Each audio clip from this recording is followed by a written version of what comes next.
So you're no longer a screenwriter. Um, I call myself a recovering screenwriter. Just like if you're a recovering alcoholic, you don't say I'm a recovered alcoholic because nobody's totally recovered, but I try really hard to resist temptation. I left screenwriting in 1984. I didn't like being a screenwriter in Hollywood. They treat you really badly. Although I had some success, I had some features made, and I did about 9 or 10 TV specials and documentaries, and I won a Writers Guild Award. And I decided to quit when I won the Writers Guild Award for the AFI Salute to John Huston, and I got an Emmy nomination at the same time for the Lillian Gish tribute. And I got vested for a pension all at the same time, and I decided this is a great time to quit, go out on top. And then I'm a much happier person because I like writing books more, and that's what I've been doing since 1963. And I thought, well, let's just focus on writing books because I enjoy this. You should do what you like best in life and where people treat you well. So I was writing a biography of Frank Capra, which was a big job. It took 7.5 years. And I wrote another book recently about the travails I went through writing that book because I had 4 years of legal battles to get the book published. It was a lot of people tried to stop that book. And it was in some ways worse than what I'd gone through in Hollywood, but I prevailed because in Hollywood, the writer will never prevail, but in book publishing, the writer can prevail. It had a happy ending. I got the book published by Simon & Schuster after um, Random House, my original publisher, tried to stop it, and Capra's archivist, Janine Basinger of Wesleyan University, tried to stop the book, and they were in cahoots. My own publisher and the archivist were in cahoots to either kill my book or neutralize the book or edit it and take out a lot of the political material. And I won, got it to Simon and Schuster, and um, they had integrity and they stood by it and it did well. And so I wrote this book called Frankly Unmasking Frank Capra recently about that Kafkaesque struggle to get the book out. But I really have enjoyed writing many books since then. And then I got the job teaching in 2000, which was really, I enjoy that a lot too. I like working with young people and sharing my knowledge and learning from the students and sharing my enthusiasms. And the great thing about teaching too, you can write books on the side and, at night and on weekends and in the summer times, etc. Do you have any like dream stories in your bank that you would ever dive back into screenwriting again? Well, I try to repress them. I had a good idea for a screenplay a few years ago, and I thought I will repress this because I don't want to do it because Yeah. it's such a horrible occupation. But I did sort of weaken a little bit. I did a couple of things over the years. I wrote a TV special on war movies for the AFI in the 90s to help finance my John Ford biography. And then a few years ago, I was talking to somebody at Sony and they were releasing some Jean Arthur movies, and she's my favorite actress. And I said, you should do a documentary on Jean Arthur. And he said, hey, that's a great idea. So I wrote a treatment on that. I broke my rule and they turned it down. I don't know why, but and then I also did a treatment on Seven Women, the John Ford film, which I'm trying to get restored. It's owned by Warner Brothers now, and I'm trying to get 6 minutes put back into the film. And I had some friends of mine and we were going to do a documentary to go along with it. And we got Sue Lyon to agree to be in it, and she never did those things. And she was in that film, and she liked it so much, and she agreed to be in the film. And then we had other people in mind, and I wrote a treatment on that. And Warner's said, well, if you guys make this film on your own for no money, we'll let you put it on the DVD. And my two partners quit at that moment. And like an idiot, I said, well, I'll try. And I actually figured out a way we could make this for no money. And then I thought, why am I doing this? Warner Brothers had just opened Inception and they made 150 million that weekend, and they can't afford, you know, 25,000 or 40,000 to make a documentary or something. Forget it. Yeah. But I hope we get Seven Women released, but unfortunately now we can't. We could still do a documentary, and I still work on documentaries. I mean, I've co-produced some documentaries over the years. I've been a consultant on some, and I'm interviewed a lot for documentaries. It's not like I'm totally aloof from the film world. I just will not write any screenplays. And if I There was another one that I wrote that I decided not to take a writing credit on. I was credited as producer instead because it's less traumatic to be credited as a producer. So I will never be credited as a writer again. But so I am lured back occasionally. You're kind of implying. And one thing that I found frustrating when The Broken Places finally came out as a book, I tried for years to get that thing made as a film. And then I turned it into a memoir, which it should have been in the first place. But people started saying, this would make a good movie. And I felt kind of upset because I thought, Jesus, where were you back in 1977 or whatever when I was trying hard to make this into a film? It would make a good movie, but I don't really want to do it because, it's a book and I'm going to leave it as a book, I think. So, unfortunately, we love talking with you, but we do have to wind it down to our last topic: filmmaking during the pandemic. Mm, yeah. So, Orson Welles had limited resources when making his later films. How do you feel Welles would fare with the technology and resources filmmakers have today? Well, I think he would love it because he died in 85, but video was just coming in and he was thinking of doing King Lear for he was going to do it as a feature, but he was going to do the close-ups on video and the long shots on film. And back in the 70s, I interviewed Lee Garms, who was one of Hollywood's greatest cameramen, and he surprised me by saying he thought video was better for close-ups because it's more three-dimensional than the human face. Yeah, but he said that film is still better for long shots because it's sharper and everything. But anyway, Wells, if he were still around, he would be making 10 movies a year at least on digital because it doesn't cost anything. Gary Graver, his cameraman, back around 99 or 98, I said to him, Gary, how cheaply could you make a film today? And he thought for a minute and he said, under $1,000. And I thought, wow, that's fantastic. And can you imagine Orson, he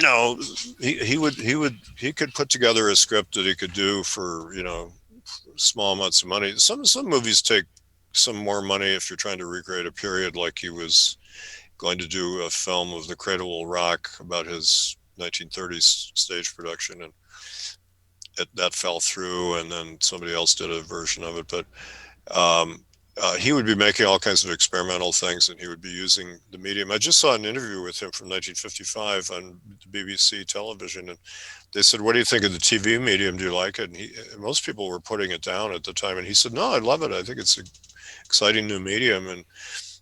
But he said, I don't think it should be like film, like little movies. It should be use its own powers and its own uniqueness.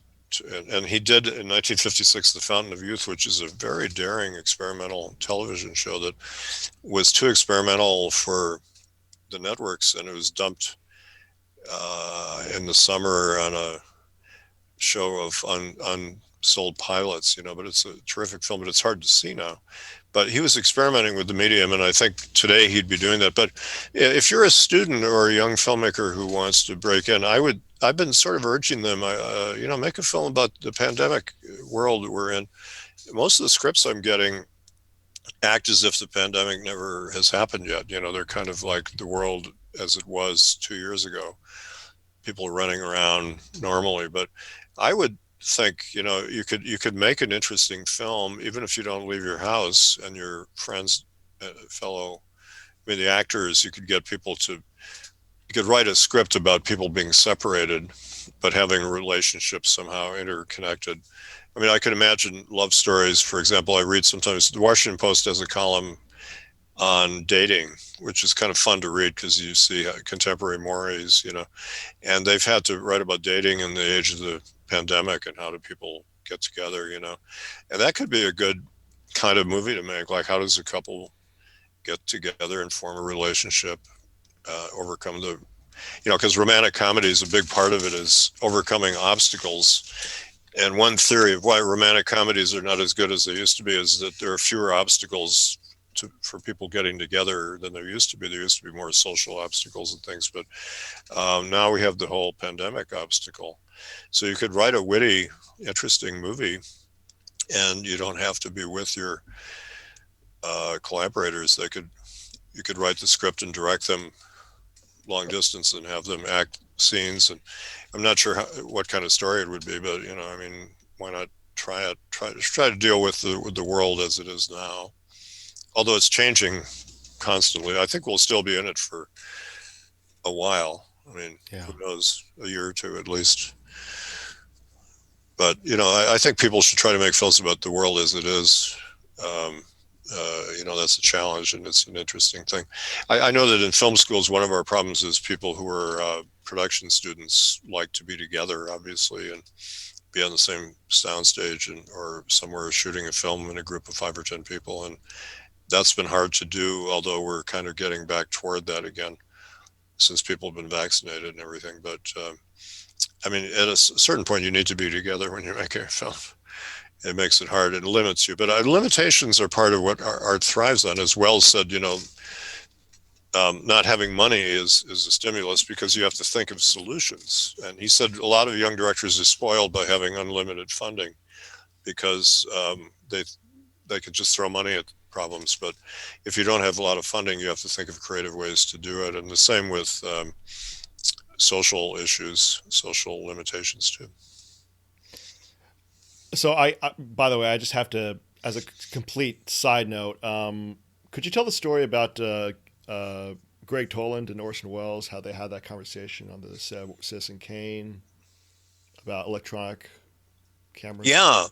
The Wells told the story that his great cameraman, Greg Toland, who was maybe the greatest cameraman who ever lived, he was just an amazing genius. He volunteered to work with Wells on Kane. Wells said Gary Graver and Toland were the only cameramen who ever called him and said, "I'd like to work with you." That's why he hired Gary, because he thought, hey, it worked out well the last time. And Gary called him out of the blue, and he was, you got to be a go-getter in the film world. But Toland called Wells and said, "I want to work with you." And Wells said, "Why? I've never directed a film." And he was kind of hiding the fact that he had experimented a bit. But Toland said, "Well, I think that since you don't know much about it, you'll come up with interesting solutions." And also, he had seen a play that Wells staged, his Julius Caesar, which had spectacular lighting effects, and he liked that, and he thought, Wells would do a good film. So he had worked with John Ford and other people, and so, but they were talking on the set of Kane once, and they were talking about all kinds of things, and one of them said, "Why does film have to go through the camera?" And the other one said, I forget which one said this, but it was a discussion. I think Toland said someday there will be a camera that's all electronic, and it'll all just go through a wire into some kind of storage thing, and we won't need film at all, because film is expensive and it's fragile. And on the other hand, digital can be lost too. That's another problem we're having. We're going to lose a lot of the films that we're making today because they're digital, and how do you preserve them? That's a different issue. But Toland had envisioned digital filmmaking because he was a visionary genius, and Wells was too. So they thought of this. And then there was another story that's come up recently because it's been used against Wells. This is how people twist Wells. Wells, when he started shooting Kane, didn't understand screen direction, the concept of, when you have characters moving in one direction, and the next shot they have to be moving in the right direction, etc. And the reason he didn't understand it was his Bible for shooting films was Stagecoach, John Ford's film, which he watched for a month, and he told me he watched it every night with a different technician, editor, composer, art director, whatever. They would talk all the way through it, but Ford didn't match shots. He violated screen direction all the time, and I've talked to cameraman who worked with him. He did that on purpose so the studios couldn't recut his shots. They had to hold them for the duration that he would have a character exit the frame, and then the next shot the character entered from the wrong direction, and so they couldn't cut on motion to shorten and speed things up. They had to hold the shot until somebody cleared the frame, and then start the next shot with a clear frame and have the guy enter. But if you look at Ford's films, they violate screen direction all the time. And so Wells, this was his Bible, he didn't get it. So he said to Toland, I don't understand. Toland said, let's stop shooting for the day. We'll go home and I'll explain all this to you. So they went to Wells's house, I guess, and they spent like 4 hours. Toland said, I can explain the whole thing about basic filmmaking to you in 4 hours. And Toland, but yeah, he's a genius. He could do that. And Ford later, well, actually around that time, Ford was starting a unit to cover World War II, and he was having weekly training sessions at Fox, and he brought in Toland to give a 10-minute lecture on cinematography to everybody. And wow, I'd love to have been there. But a great thinker could reduce things to the essence, in a short space. And so Toland spent 4 hours with Wells explaining everything about the camera, and how to put films together. And Wells said later, anybody could learn that stuff in 4 hours. It's what you do with it that matters. And so when the movie Mank came out, which is a real distortion of Wells, people somehow, I don't know why, they started remembering the story as an example of Wells's supposed arrogance, that he learned everything in 4 hours one afternoon. I'm so great. That's not the point of the story. The point was that anybody can learn the basics, but what do you do with those? And another great story that Wells told me that I put in one of my books because nobody knew this story, but I love it. Um, During World War II, Franklin D. Roosevelt gave him a secret mission. He was supposed to go to Princeton and film Albert Einstein explaining the theory of relativity. And as you know, we had the Manhattan Project to build the atomic bomb, and that was the underpinning of all that. But he wanted this film. Roosevelt wanted this film of Einstein to show people, and so Wells goes to Princeton with a Mitchell 35 millimeter camera and maybe one guy to help him with a couple guys to help with the camera and the sound. But Einstein wanted to know. He said, "How does the film synchronize with the sound?" And so Wells opened the camera and he showed him that the picture comes a little before the sound because light travels faster than sound, etc. And here's how the camera syncs it up. And he explained it to Einstein, who thought about it for a moment, and he shook his head and he said, "It won't work." I love that story. Wells thought that was hilarious. It won't work. And I thought of, Wells's career is full of struggling with the camera. A lot of his films are out of sync, and even on Other Side of the Wind, we lost a lot of the sound and had to recreate it. And it doesn't work, and I ran into many problems when I was projecting films in colleges that we'd have sound problems, or the film would start burning up in the projector and stuff. It doesn't work very well. The technical things are kind of the enemy of filmmaking. Wells once said a quote that I used in class, in a production class, and everybody kind of looked at me like, what? He said, "The camera is a vile machine and it must be conquered." I love that quote, because what counts is what you do to use your tools and make them work in new ways. And there's the opposite is when people blame their tools, and sometimes students do that. "Oh, my computer malfunctioned and lost my script." I just had somebody tell me this the other day. And I remember there's an old Italian saying, a bad workman blames his tools. Don't blame your tools for your problems. Find a way around the problems. If your machine malfunctions, get a different machine or improvise some solution. Like that's what the great people do in any field. Especially a film like I feel like film is a technical field, but it's an artistic field at the same time, and it's a kind of a weird hybrid of the two. Ariana, do you have any final questions? Oh man, I don't think so. I feel like we covered so much. It was a lot of fun. You answered all my questions, Professor McBride. Thank you so much. Well, thank you. I love talking about Rock and Roll High School and Orson Welles. I couldn't think of two more fun topics. Anytime you want me back, I love talking about John Ford and Billy Wilder and other people like that too. But that would be wonderful. I've been talking about Welles my whole life, it seems like. And, one thing you learn, I didn't know this, when you start writing a book, there's no end to it because you have to keep revising it, updating it. Certainly with Welles, his career is not over because he did a lot of work which the public hasn't seen yet, and some films that are waiting to be put together, like Don Quixote and other films.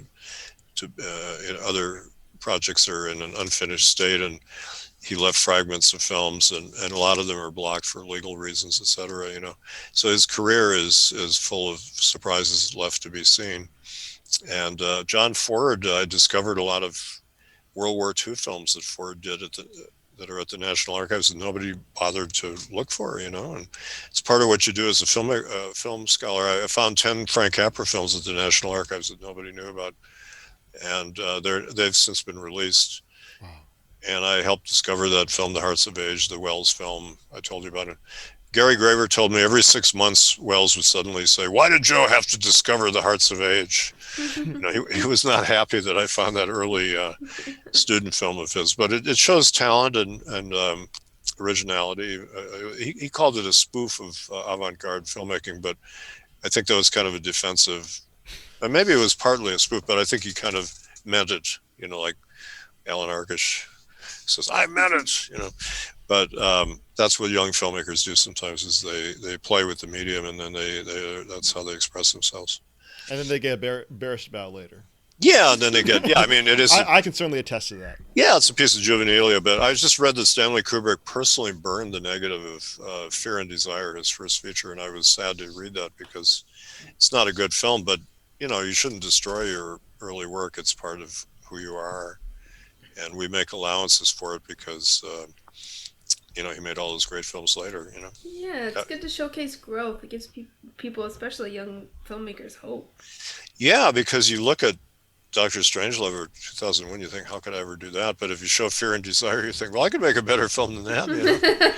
That's a good lesson. That's a good point. They say sometimes that if you show bad films to students, it's more educational than showing a really good film. Because you could say, oh, yeah, they should have done this and they should have done that. But I'm reluctant to take up their time with bad films. Like the worst film I've ever seen is Pearl Harbor. I think it's just so horrible. And I wouldn't want to punish them by making them sit through it, but maybe I will someday, and we could have an interesting discussion about why it's a bad film, you know. But I'm glad to hear you're saying that because it's putting ideas in my mind. So this is how you learn from younger filmmakers and people. Yeah. You know? Thank you for having me. It's been fun course. talking to both of you. Please, Yes. we would love to have you back on the program. Great, anytime. I'm here. I'm your guy, and I'm really grateful to Andrew for all of his help to me as a teacher and inspiration and being a wonderful student. And I know that both of you are going to go on to great careers. I'm glad you're doing a podcast. I think that's a terrific thing to do to make your presence known in the world. I tell people that the film world is so hard to make your name in. You have to do something to get people to know who you are. Like Hitchcock and Spike Lee are kind of good role models. They both made people know who they were, and they appeared in their own films and made themselves kind of stars in a way. And you can do that with podcasts and then films or whatever you do. Well, I really appreciate you coming on, and I really appreciate your support and generosity throughout our time of having known each other. And I'm really proud to call you a friend. Thank you. Thank you. You're my friend too, and you too. It's great to meet you. And Yeah, now you have a new one. yeah, Ariana, it's great to be your friend. So yeah, that's the good thing about the film world is you meet people and you become friends, and sometimes you don't see them for a few years, but you can have wonderful experiences working with people. That is the fun part of filmmaking, even when there are a lot of things that are difficult, but the fun part is what you remember, you know. Yeah. Fantastic. Okay, good seeing you. Fantastic. Thank you so much. Thank you so Thanks much. a lot. Thanks a lot. Good seeing you. Bye-bye. Listeners, I hope it was as great to listen to Professor McBride as it was for us to talk to him. Once again, Joseph McBride's upcoming books are Billy Wilder, Dancing on the Edge, coming in October of this year, as well as an updated edition of Whatever Happened to Orson Welles coming in 2022. You can pre-order the former on Columbia University Press's website and the latter on Amazon. Ariana, I think I can speak for us when I say that we'd like to thank Professor McBride for his time, and we hope that he'll join us again on the podcast. Oh, yeah, I sure hope so. He's amazing. He has so many great stories. Oh my gosh, great stories, great knowledge base, passion to boot. Rub off on me, please. Exactly. Listeners, if you have any comments, questions, or suggestions for future episodes, feel free to shoot us an email at independentcareerstudios@gmail.com. If you like this episode, please write a review and subscribe to us on iTunes, SoundCloud, or YouTube. We'd love to hear your feedback. Behind the Flicks was created by myself and Ariana. I edited this episode. My name is Aaron Gentile. This has been an Independent Career Studios production.